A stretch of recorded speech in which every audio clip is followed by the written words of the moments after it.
दोस्तों ये डिक्टेशन मैं आपको प्रोवाइड करूंगा 80-85 वर्ड्स पर मिनट की स्पीड पे। Get ready, start. I would like to draw the kind attention of the Honorable Minister of Food Processing Industries about the need for setting up of cold storage facilities in my parliamentary constituency. I would like to bring to the notice of Honorable Minister about the problems being faced by the fishermen of my parliamentary constituency of Tamil Nadu to store fish and other marine products in the absence of any cold storage facilities in my constituency. The fishing is one of the main economic activities of my constituency. Fishermen in large number venture into the sea and they are able to catch fish on large scale through their hard work and efficiency. However, they are unable to store and sell them in the market due to lack of proper cold storage facilities in and around my constituency. Since they are unable to sell them on the same day of fishing, it leads to large scale perishment of fish and other marine products.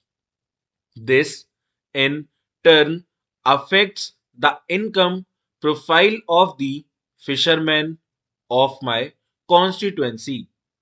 If proper cold storage facilities are created, it would be very helpful to them to store the fish and sell them in the market as per the requirements of the consumers.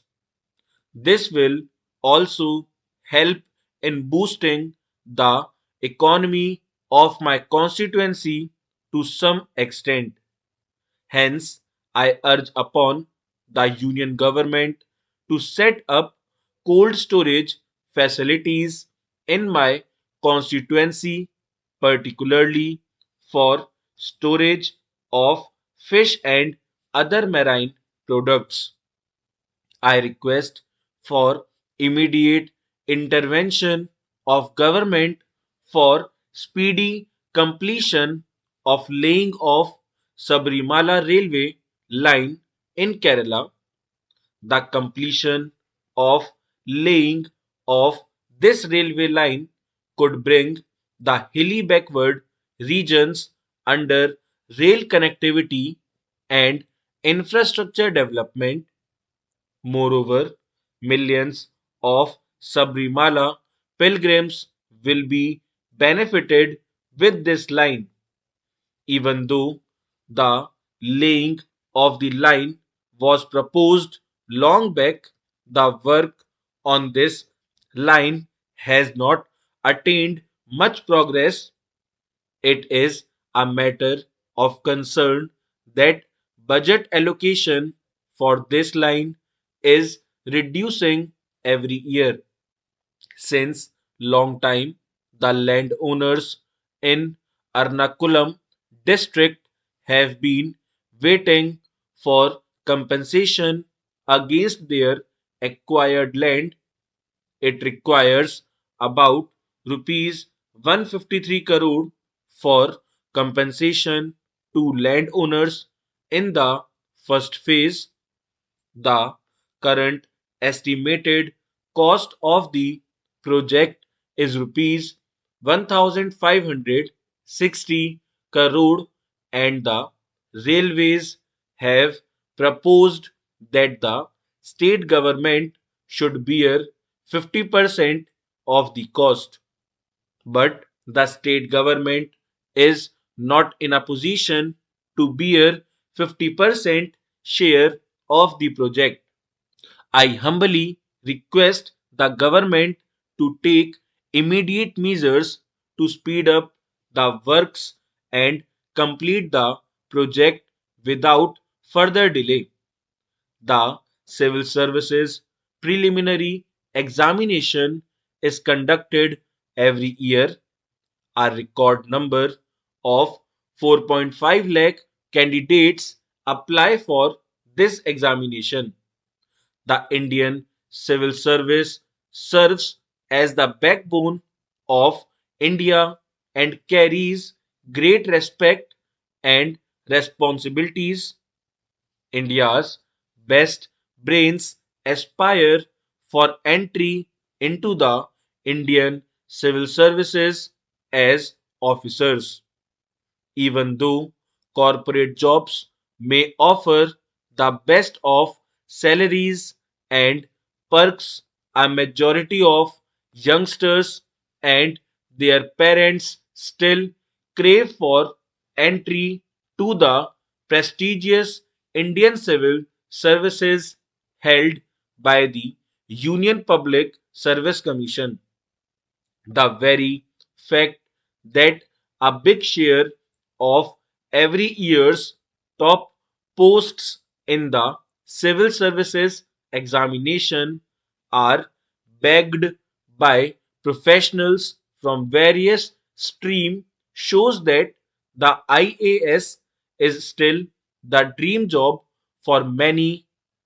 Out of the candidates who have been finally selected for service all over the country, 10% are from Tamil Nadu, the highest number for any state. Over 4.5 lakh students took the preliminary examination from the various parts of the country this year, out of which 50,000 were selected for main examination. In the circumstances, I would like to say that in Tamil Nadu, there are only two centers for writing the civil services examination, that is Chennai and Madurai. The poor and middle class students go either to Madurai or to Chennai to write the preliminary examination, which are from far away places of Tamil Nadu. I therefore request the government to introduce more centers in Tamil Nadu for writing preliminary examination. Sir, my district is one of the most socially and economically backward districts. The area is worst affected due to Naxal activities, and the tribals are always under threat and fear. The area is full of forest and natural resources, but no concrete measures have been taken for developing the available resources which could improve living standards of tribals. This area is yet to be connected by rail line even after a lapse of 65 years of independence. Sincere efforts should be made to develop tourism and forest related industries which could help in checking extremists' activities and also improve economic condition of this district and adjoining districts in Odisha. A railway line should be started on this route on priority through this August House. I request the Union government to come out with specified development plan and special financial package for the development of this backward district. I hope this will immensely benefit the people of this district and help in earning their livelihood. Full stop.